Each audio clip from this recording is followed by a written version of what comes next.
بسم اللہ الرحمن الرحیم۔ مسئلہ واضح رہے کہ اگر کسی شخص کو کسی عذر کی وجہ سے ماہر طبیب نماز میں جھکنے اور رکوع سجدہ کرنے سے منع کرے تو ایسی صورت میں اس مریض کے لیے اپنے عذر تک بیٹھ کر اشارے سے نماز پڑھنا جائز ہے، اور اشارے سے نماز پڑھنے میں زمین پر بیٹھ کر اور کرسی پر بیٹھ کر دونوں طرح سے نماز پڑھنا جائز ہے۔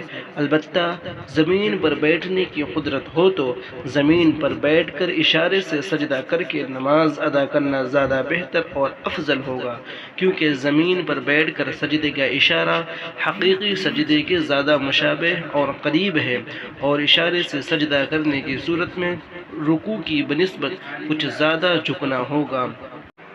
الدر المختار وحاشیۃ ابن عابدین۔